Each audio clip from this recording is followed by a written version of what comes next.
ყოფილა ისეთი შემთხვევა, როდესაც გამოსულ ხარ და მშობლისთვის გითხოვს, რომ თქვენი შვილი აღარ არის. დასაკვირველი. ყველაზე ცუდი ამას რო ეტყვი იყო, დიდი მადლობა თქვენ ყველაფერი გააკეთეთ. ეს უარესი იყო, ვიდრე ჩხუბი. ყველაზე ცუდი რაც მახსოვს ჩემ ცხოვრებაში, ძალიან ბევრი მკურნალობის შემდეგ, ბავშვი გავწერე სახლში, თავის ფეხით წავიდა, მირეკავს დედამისი, რომ გარდაიცვალა და ანაშვიდე მოდია. ხმა გაგებრძარა ბევრჯერ ეხლა ამ ჩვენი საუბრის დროს. ეგეთი არ ხარ ჩემ რეალურად. მეც ბავშვობაში ძალიან მიყვარდა ექიმობა და თამაში. და გახსოვს ნაფტალინის ტაბლეტები რო იყო ესე დიდი. ერთხელ ჩამოურიგე ჩემი ესოს ბავშვებს და დავალები.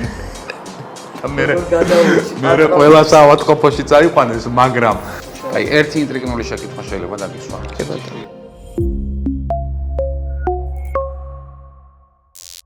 გამარჯობა, პარასკევის საღამოა და ეთერშია ჩვენი პოდკასტი ექიმი მიკროფონთან და მე დღეს დიდი სიამოვნებით მინდა წარმოგიდგინოთ ჩვენი პოდკასტის სტუმარი და ჩემი ძალიან ახლო მეგობარი ქალბატონი მაია ჩხაიძე, რომელიც არის ირაკლი ციციშვილის ბავშვთა კლინიკის სამედიცინო დირექტორი, ის გახავთ პროფესორი. მაია, მოგესალმები. მადლობა, რომ ხარ დღეს ჩვენთან ერთად. მოდი თავიდანვე ვიტყვი, რომ აი რა ვიცი, ფაქტობრივად ჩემს შესახებ ყველაფერი ვიცი და ძალიან გამიჭირდება რაღაცა ისეთი ახალი რაღაც, იმიტომ რომ შენ ჩემს შესახებ ბევრი რამ იცი, მე ჩემს შესახებ ბევრი რამ იცი და ამიტომ მინდა რომ რაღაცნაირად ისეთი შინაურული საუბარი წარმართოთ და საინტერესოც რომ იყოს მაყურებლისთვის და ვფიქრობ, რომ წინ მსმენელს, ჩვენს მაყურებელს ბევრი საინტერესო რამ ელოდება. Კაი, მოდი ესე დავიწყებ პირველი შენთან შეკითხვა მექნება ასეთი. აი, ყურე, შენს ოჯახში არის ბევრი ექიმი, შენი ძმაც ექიმია, შენც ექიმი ხარ. აი, როგორ გადაწყვიტე, რომ ექიმი გამოსულიყავი? აი, რატომ გადაწყვიტე ეს პროფესია აგერჩია? იცი, ჩემ ოჯახში, ანუ დედმამა ექიმები არც ერთი არ არის. ხო, მაგრამ შენ და შენი ძმა ძალიან მაგრამ მე და ჩემი ძმა ექიმები ვართ და მე ბავშვობიდან, აი სულ პატარაობიდან მოთამაშობენ სხვა თამაშობებს, ჩემი უსაყვარლესი თამაში იყო ექიმობანა. ყავდა მეგობარი, ჩემი ახლობელი ის ექიმი გამოვიდა, რომლებიც სულ ერთი და იგივე, ანუ იმას თავის თოჯინა, მე ჩემი თოჯინა, მოკლედ ძალიან მოგწონდა ეს ამბავი და ძალიან ბავშვობიდან მინდოდა. თუმცა რო გითხრა რომ ოჯახში ამას მიქებდნენ ამ საქციელს, რა დედაჩემს ძალიან არ უნდოდა. სულ მეუბნებოდა რომ არ გინდა მაია, იმიტომ რომ ვიყავი აბსოლუტურად ხუთოსანი სულ ხუთიანებზე სწავლობდი და იმ პერიოდში ასე კარგად ვინ სწავლობდა, ან იურიდიულზე აბარებდნენ, ან სამედიცინოზე. და ნუ დედაჩემ მეუბნებოდა ხა იურიდიულზე რა გინდა, მაგრამ არ სამედიცინოზე არ ჩააბარო და მე მაინც ჩემი გავიტანე, ასე ვთქვათ. მაგრამ ძალიან დიდი როლი ითამაშა ამ ჩემ გადაწყვეტილებაში ჩემო ბაბუამ, დედის მამამ, რომელიც იყო ექიმი, ის იყო დერმატოლოგი, ვენეროლოგი და მისი ოცნება იყო რომ გამოსულიყავი, სულ მეუბნებოდა რომ შენ ისეთი ხარ რომ ექიმი. მამკა უფროსია თუ შენ? არა, მე ვარ უფროსი. შენ ხარ უფროსი, ჯერ შენ გახდი ექიმი, მე მამკა. კი, ჯერ მე გავხდი და აი მამკა ძალიან ეხვეწებოდა დედაჩემი რომ ექიმი გავხდარიყო.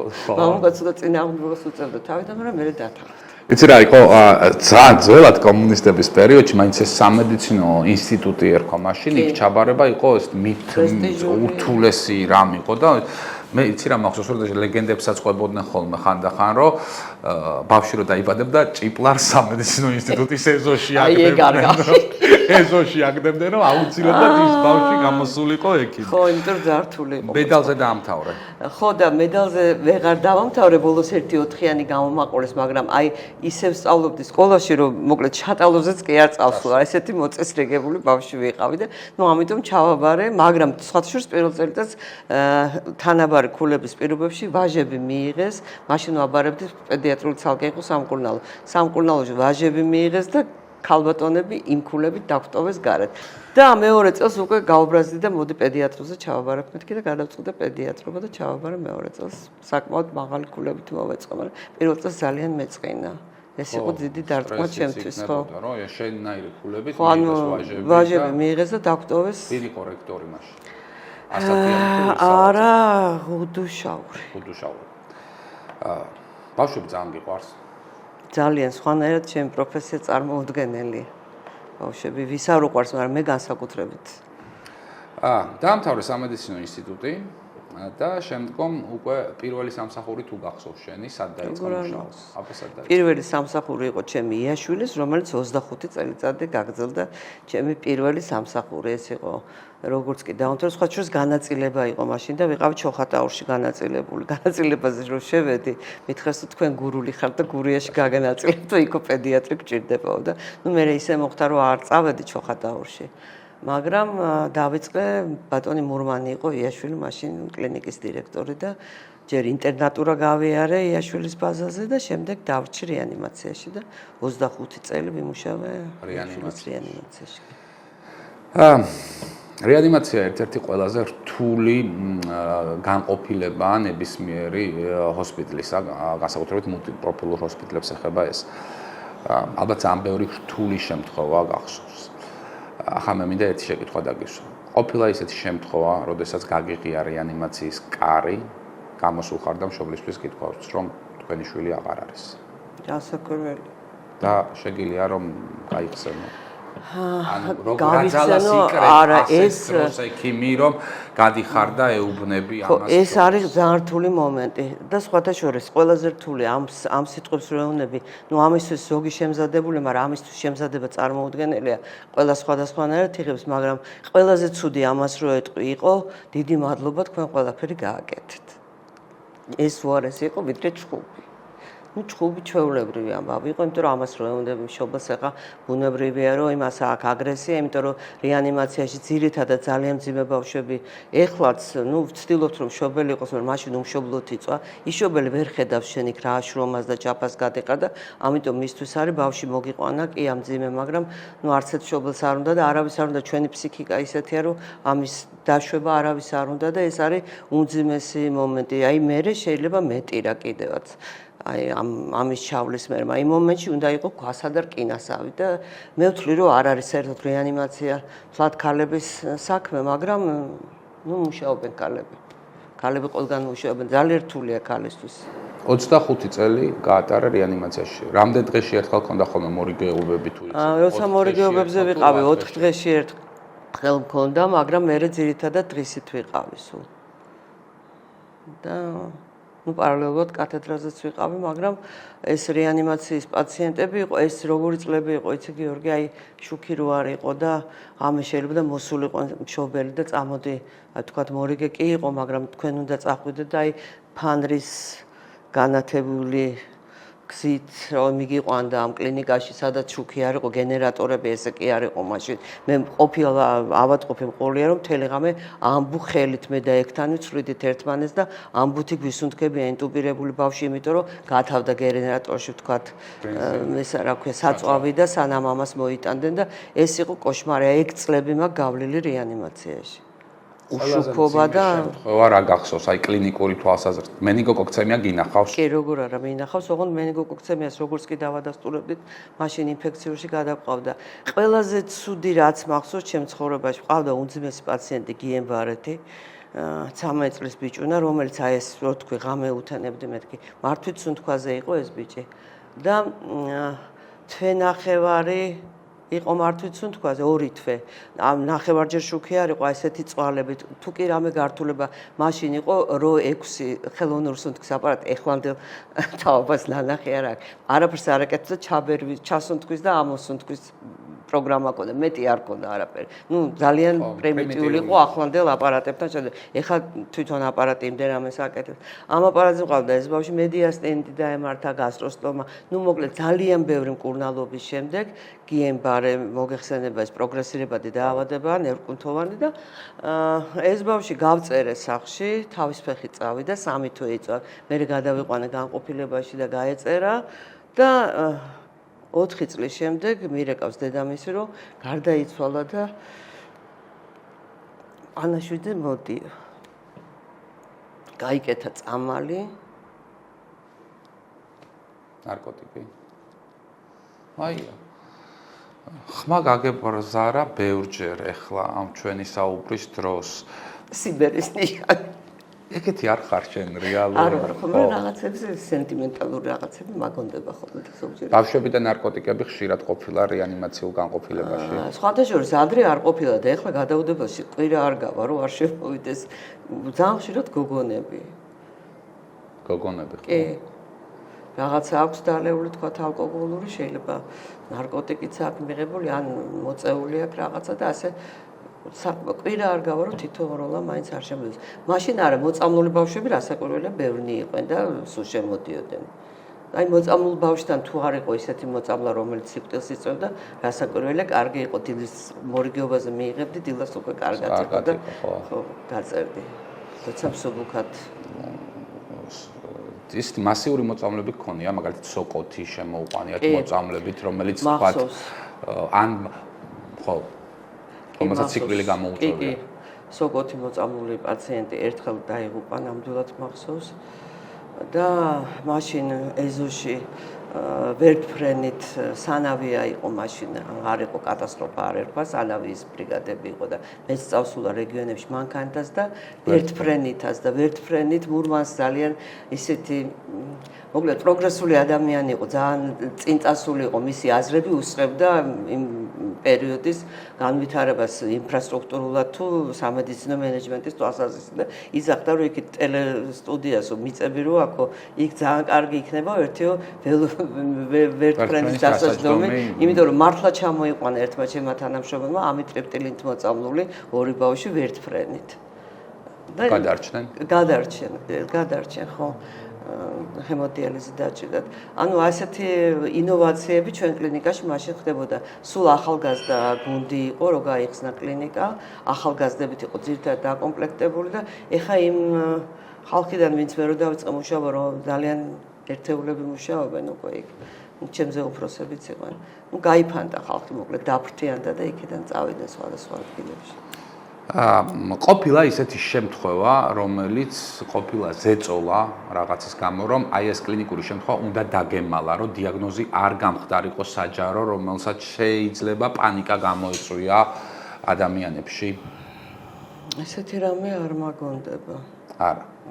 ან თქვათ რაღაცა მასიურ მოწამლებზე, როდესაც საუბრობდით, ან წყლისმიერი მოწამლა ყოფილიყო, ან რაღაცა ისეთი, რომელსაც მოთხოვნა ყოფილიყო, რომ ინტოქსიკაციის შემთხვევები ყოფილა, მაგრამ ასეთი ზეწოლა არ ყოფილა. უბრალოდ არ შუქდებოდა მაშინ გიორგი ასე ყველაფერი. საინფორმაციო, ანუ მასმედიაში ეს ყველაფერი არ შუქდებოდა. სოფის კლინიკური შემთხვევა გინახავს? სოფის კლინიკური შემთხვევა არ მინახავს, ტეტანოსის მინახავს. და ერთი მოკვდა კიდევაც მაშინ ტეტანოსით. ეს საშინელი საყურე, კი, ბავშვი 18 წლამდე ასახვა. საოცარი ეს არის საყურებელია, ეს ტრიზმი რო აქვს და ამ დროს რას აკეთებდით? ვერაფერს ტკივილგამაყუჩებელი უნდა და უკვე დაგვიანებული შემთხვევა იყო ეს. რამდენიმე გვეწვა და ისინი გადარჩენ და წავიდნენ. სოფით დაავადებული არ მყოლიან. ბოტულიზმი? იმიტომ რომ ბოტულიზმიც ვალდებულება ჰქონდა ინფექციაში. მაშინ არ იყო ეს ინფექციის დანართი და ბოტულიზმი, იმიტომ რომ იმათ ჰქონდათ მარტო ბოტულიზმის საწინააღმდეგო ვაქცინა და ბოტულიზმი და სოფი იქ უნდა წასული. კეთილი, აი ხომ მძიმე შემთხვევებზე ვისაუბრებთ, ერთი მძიმე შემთხვევა გაიხსენე და დენდარტყმული ბავშვი თუ შემოუყვანიათ თქვენთან და რა გამოსავლეთ? არც ერთი სიკვდილი არ მახსოვს დამდგარი დენის დარტყმისგან. თუმცა ასეთ ბავშვებს მონიტორინგი ჭირდებოდათ, იმიტომ რომ გააჩნია შესვლის ადგილი სად იყო და გამოსვლის ადგილი და კარდიომონიტორზე დაკვირვება ჭირდებოდა და დამწრობაც არის ხოლმე იმ ადგილას და. საკმაოდ დიდი შეიძლება თუ დიდი ის არის შეიძლება. ყველაზე სასაცილოს ახლა ვერ ვიტყვი პაციენტზე, მაგრამ მოწამლულები ყოფილან ეს რა ქვია, ლენცოფათი და ლენცოფას ახასიათებს ატროპინჩედიში გუგების გაფართოება და ჰალუცინაციები და ყველაზე უფრო კარგად მახსოვს ერთ დღეს მორიგე ვიყავ და ვიღაც ბავშვი იყო, რუსი იყო ეს ბავშვი და ტანკი იდუტო. ახლა საწყალი საბას იფარდა და რაღაც საოცარი галлუცინაციები ჰქონდა. აი ლენცოფათი მოწამლულები ძალიან ხშირად იყო, იმიტომ რომ ეზოებში მაშინ რაღაცა ბევრი იყო ეს ლენცოფა. ეხლა აღარ მინახია მაგეთი მოწამლული. ეხლა დაგვიწამალია მოდაში და მაშინ ლენცოფათი ძალიან ბევრი. აი შენ ახსენე რომ ექიმობანას თამაში მიყვარდაო და მეც ბავშვობაში ძალიან მიყვარდა ექიმობანას თამაში და ვიყავ ყოველთვის ექიმი. და გახსოვს ნაფტალინის ტაბლეტები რო იყო ესეთი. კარგი დიდი. ერთხელ ჩამოურიგე ჩემი ესოს ბავშვებს და დავალევი. როგორ გადაურჩი პატრონს. ყველა საავადმყოფოში წაიყვანეს, მაგრამ მაშინ მეგონა რომ მექი მივიყავი. საქმე გააკეთე. ეხა გამახსენდა შენი თქმის არ იყოს რომ სულ ექიმობანას თამაშობდიო. საკმაოდ მძიმე წლები გატარებული გაქვს იაშვილის კლინიკაში, მაგრამ აი რატო გადახვედი ციციშვილში მე? აი იაშვილი თუ ციციშვილი, აი მოდი ობიექტურად რომ გითხრა, იაშვილიდან ციციშვილში რატო გადახვედი? აი ეს პირდაპირ არ გადავსულა იაშვილიდან ციციშვილში. რაღაც შეიცვალა იქ მაშინ რო ცოტა მენეჯმენტი რაღაცები და უბრალოდ მივხვდი რომ გამომფიტა რეანიმაცია. და ვიფიქრე ცოტა ხანი წუთი შესვენებას ავიღებ მეთქი დისერტაცია მქონდა დასამთავრებელი და დავრჩი კონსულტანტად და გადავედი დახელოვნების ინსტიტუტში და კი მივდიოდი იაშვილში რაღაც გარკვეული პაციენტებს ნახულობდი ხოლმე, მაგრამ ის ერთი წელი მოვანდომე მთლიანად დავასრულე ჩემი დისერტაცია და ამის მერე უკვე მივხვდი რომ რეანიმაციაში არ დავბრუნდებოდი, იმიტომ რომ ეთყობა ეს ტვირთი და ეს იმდენად მძიმე იყო ჩემთვის რომ აი რო წავედი რეანიმაციიდან ეხლა ვიფიქრე რომ ხა 25 წელი ჩემი ცხოვრების ნახევარი მქონდა გატარებული მაშინ ვიყავი 50 წელს რო წამოვედი და 25 წელი ნამუშევარი მქონდა ვიფიქრე რომ გეყოფა მაი ანუ ეხლა მოდი ცოტა მსუბუქ მაგრამ არც ეხლა არ არის არა არც ეხლა მსუბუქი ექიმობა არ არის მაგრამ მქონდა პედიატრის სერტიფიკატი უკვე აღებული პარალელურად და ვიფიქრე რომ გადავერთვები პედიატრულ პაციენტებზე თუმცა მაშინ მურმანის დროს რო ეთქვა ვიღაცას რომ გადადი პედიატრულ განყოფილებაში ძალიან შეურაცხყოფილად ვიგრძნობდი თავს რომ იქ ეხა პნევმონიას და დიარეას უმკურნალო მეთქი კალი ვეჭიდებოდი ასეთ რთულ დიაგნოზებს და სეპტიურ შოკებს და რაღაცებს ეხა ამისთან განყოფილებაში ვერ წარმომედგენე მაგრამ წლებს თავისი მიაქვს მაინც და მე ვცდილობ რომ რაც უფრო ასაკში შედეხარ ვცდილობ რომ ძიმე პაციენტი არ ნახო იმიტომ რომ რაც უფრო მსუბუქი საქმე გექნება შეცდაც კარგია იმიტომ რომ ნუ ეს თანდათანობით წლების განმავლობაში ეს მოდის და მე გადავედი მაშინ ციციშვილში მაშინ ციციშვილი არ იყო შვანიას კლინიკა იყო რომელიც დიდი შენობა რომლისგანაც ახლა ბევრი რომელშიც ბევრი შენობებია განთავსებული გადავედი შვანიაში უწყვეტი პროფესიული განვითარება მაშინ ახალი შემოსული იყო და მე რადგანაც დახელოვნების ინსტიტუტში მაშინ დახელოვნების ინსტიტუტი ცალკე იყო ვაკეში ხო ჭავჭავაძეს და უნივერსიტეტი ცალკე იყო და ზუსტად ჩემი ყოფნის დროს შეერთდა ეს ორი შეირწყა ეს ორი ინსტიტუტი განყოფილება გააკეთდა და მე ვიყავი ხარისხის უზრუნველყოფის სამსახურის უფროსი სპეციალისტი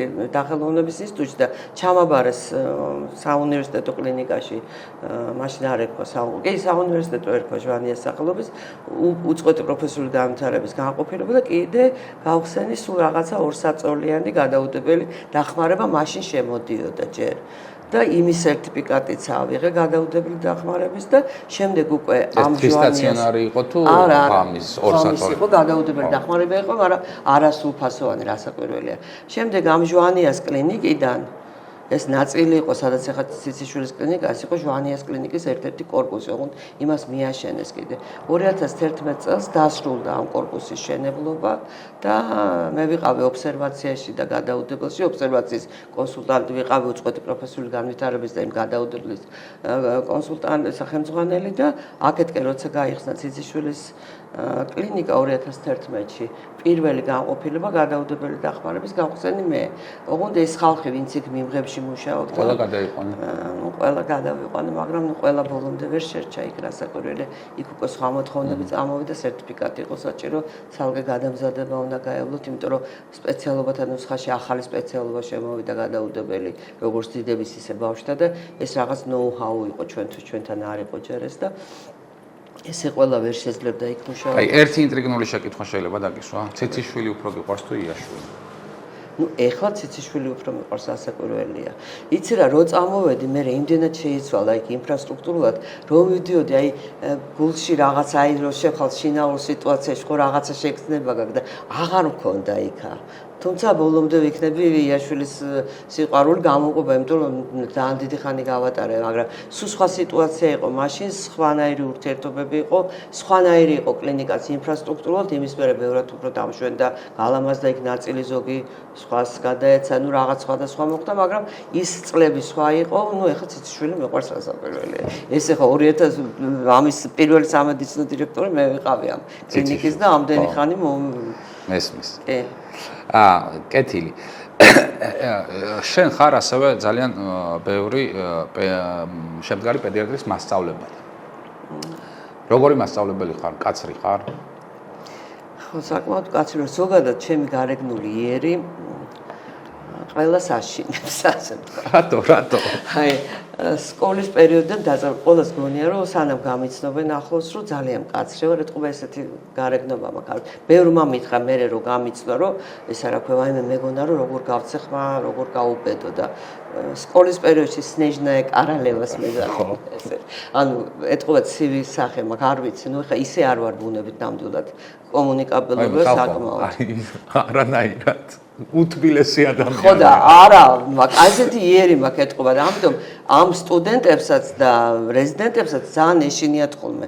მაგრამ თუ რაღაცა გაუჭირდებათ და ისე იქვე ვარ რაზეა ლაპარაკი, თან გადავყვები იციან ზუსტად და ძალიან ბევრს დაულაგე ცხოვრება, რასაც ქვია, აი პროფესია ურჩი, აქეთ წადი, იქით წადი, ეგ გაკეთე, მაგრამ ეს ჩემი რეზიდენტებთან და სტუდენტებთან მუშაობა, ეს ჩემი კიდე ზედმეტი დატვირთაა და ნუ ძალიან ვიღლები დღის განმავლობაში, იმიტომ რომ წარმოიდგინე ისიც ამდენი ძიმე პაციენტი, ადმინისტრაციული საქმიანობა ძალიან ბევრია, მაგრამ მაინც ამის გარეშე არ შემიძლია, იმიტომ რომ მიყვარს ახალგაზრდები, ვერ წარმომიდგენია მაგათ გარეშე, იმიტომ რომ ჩემთვის არის უდიდესი სიამოვნება, რაღაცას რო ვასწავლე, აი რეზიდენტი რომ მოდის და 3 წელი რო გავადა რომ ჩემ თვალწინ ეს ადამიანი უკვე პროფესიონალად ყალიბდება და ჩემ გვერდზე ვიტოვებ მე ყველა ჩემ რეზიდენტს ვთვლობ რომ დაიწყოს, იმიტომ რომ სულ ახალგაზრდები კარგია, გვერდზე უნდა ყავდეს, ხო არ არის ესე რომ თუ არ მივიღეთ ახალგაზრდები სხვანაირად და ყველაზე უფრო სტუდენტებთან რაც ვწყდეს, აღარ არის პედიატრიული ფაკულტეტი, არის მედიცინის ფაკულტეტი და არც ერთს აი რო ვეკითხები, ძალიან ცოტას უნდა პედიატრია.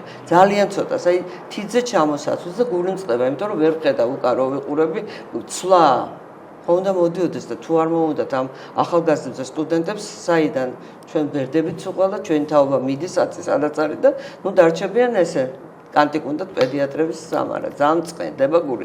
ამიტომ ის პედიატრიული ფაკულტეტი ძალიან კარგი იყო, მაგრამ ნუ უკვე დიდი ხანია აღარ არსებობს ესე ცალკე.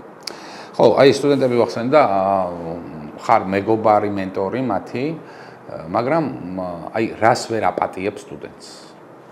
აი ვერ ვაპატიებ რომ არ უნდა სწავლა, რომ გულგრილად ექცევა იმ საგნის სწავლა, შეიძლება მას პედიატრობა არ უნდადეს, მაგრამ სულ მაგას ვეუბნები. დედა ხო იქნები, მამა ხო იქნები, შენი შვილისთვის, შენი ძმის შვილისთვის, დიშვილისთვის, ვიღაცამ რო კითხოს რაღაცა.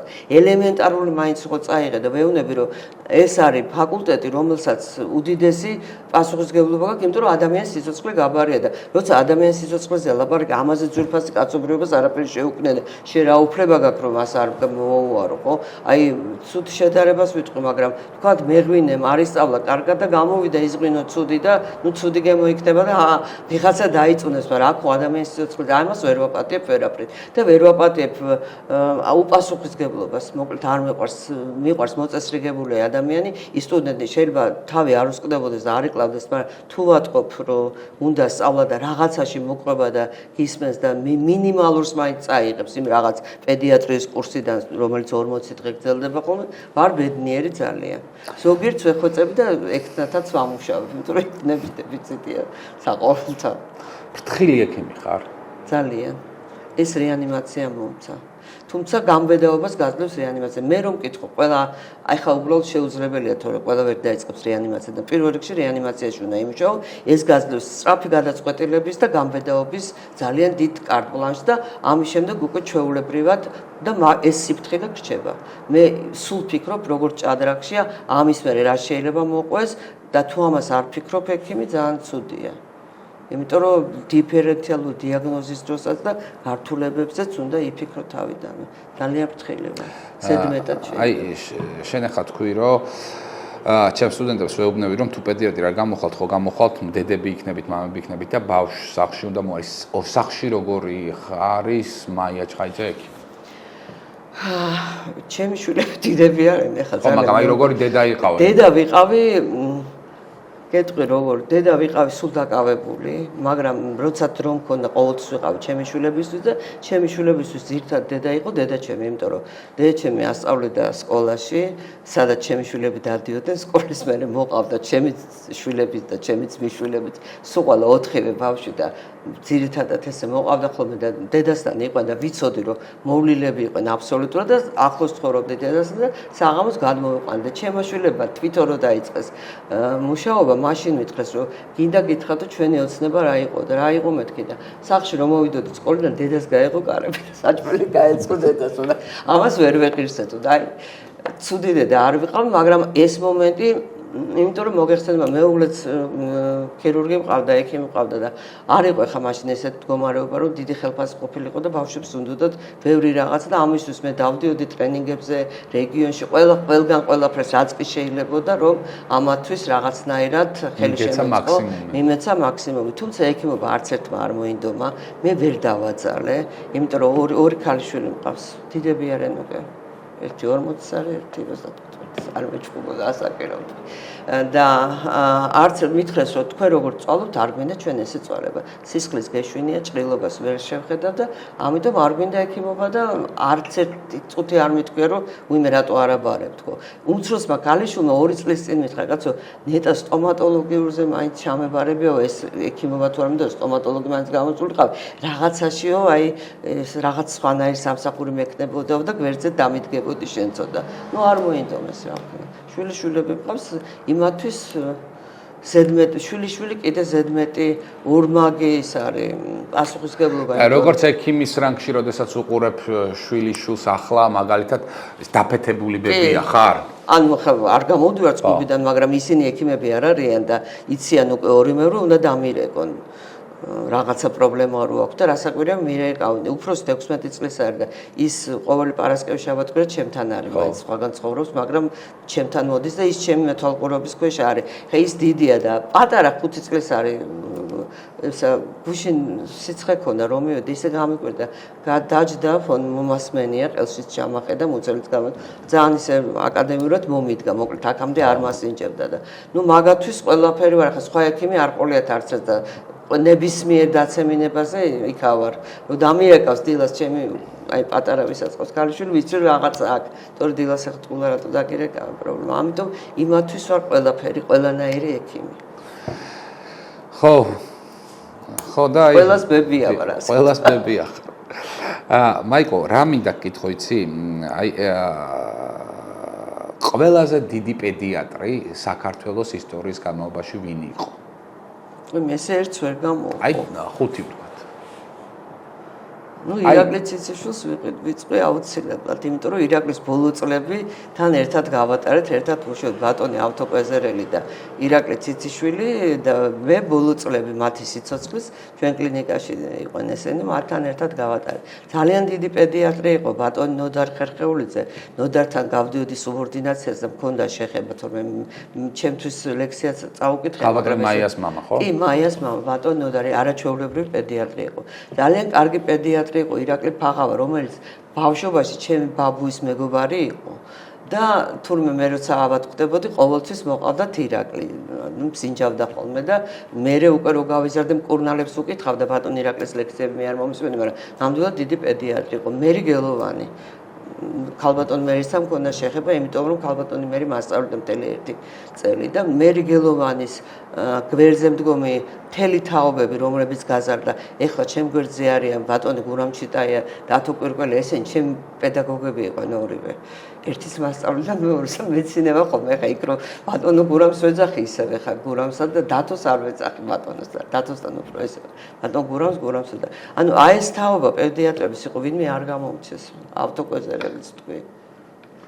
ხო, იმიტომ რომ მაგ თაობისგან შემდგომ უკვე განვითარდა პედიატრია როგორც მედიცინის დარგი.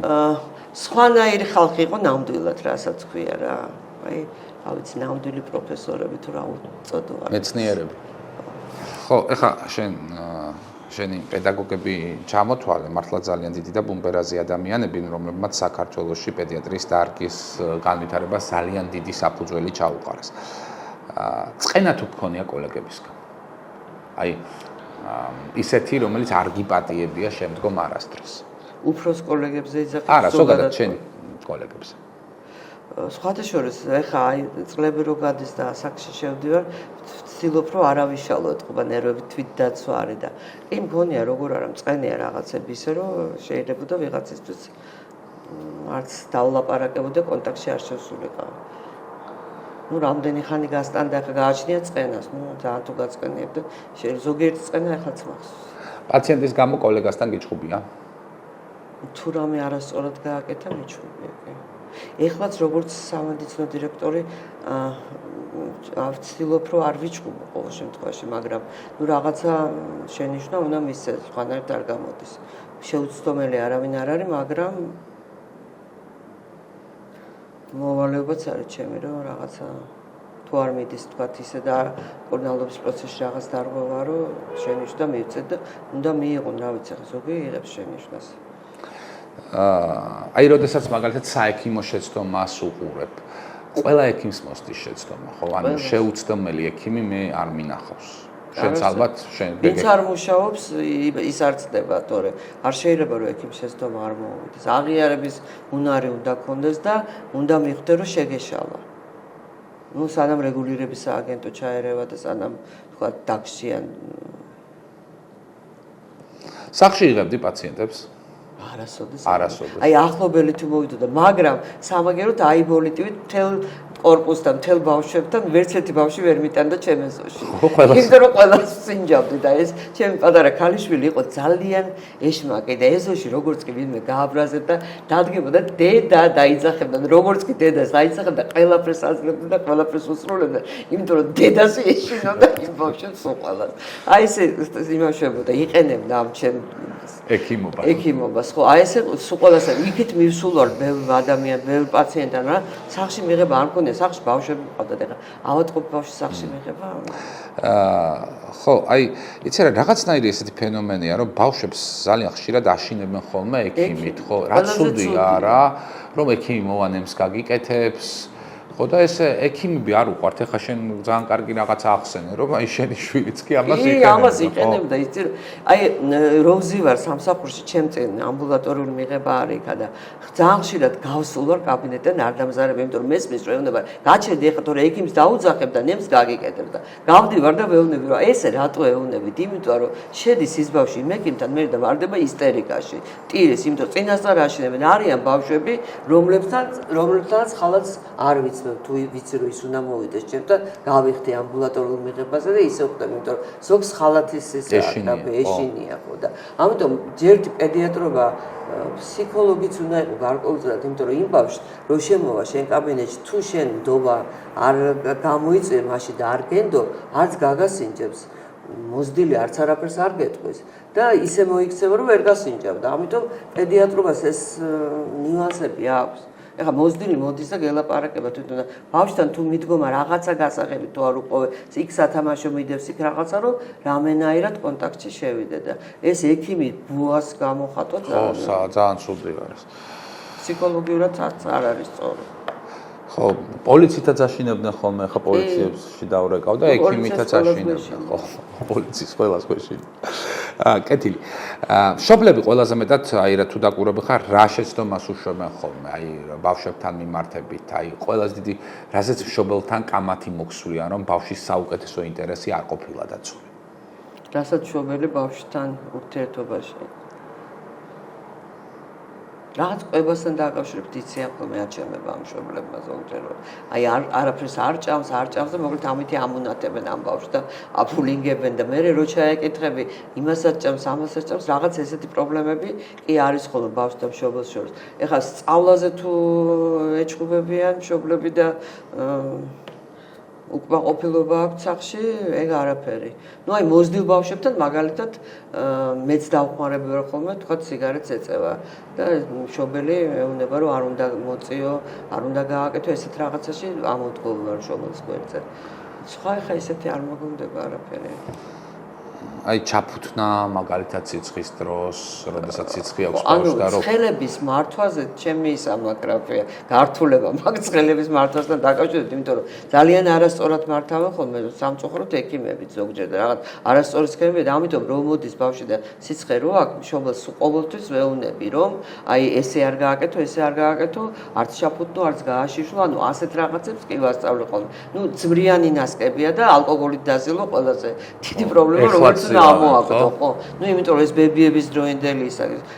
იმაში ძმარში ხო ალკოჰოლია, სპირტის დაზელვის დროს ხო შეიწოვება და ინტოქსიკაციას იწვევს და აი ესეთ რაღაცებზე კი ვეუბნები ხოლმე და ყველაზე მთავარი რაც არის აი ზაფხულის პირობებში აი რო დაგირეკავენ და იცით რა ზღვაზე მინდა წასვლა წავიყვანე 6 თვის არის ბავშვი. ხა რა უნდა იმ 6 თვის ბავშვი მანდამან ზღვაზე. თვითონ უნდა შევხვდეს ხო და ამიტომ იქაც სულ ვეუბნები რომ იქნებ წელს ნუ წაიყვან ან მზის ქვეშ დილას ყავდეთ აი მზის გულზე რო დიდხანს არ უნდა იყოს რომ უნდა მოუაროთ. აი ეს რაღაცებს ნამდვილად ვეუბნები იმიტომ რომ შეიძლება მზის დაკვრა მიიღოს ბავშვმა და დამწრობა ხო მართალია.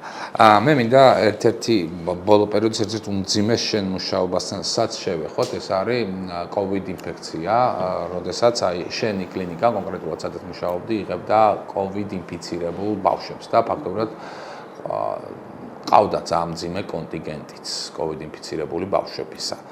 აი როგორ გაიხსენებ ამ პერიოდს, როდესაც ფაქტობრივად საქართველოში არც ერთმა ექიმმა არაფერი არ იცოდა ამ COVID ინფექციის მართვასთან დაკავშირებით და ანუ ესე ეტაპობრივად ვსწავლობდით. აი რა იყო შენთვის COVID-ი?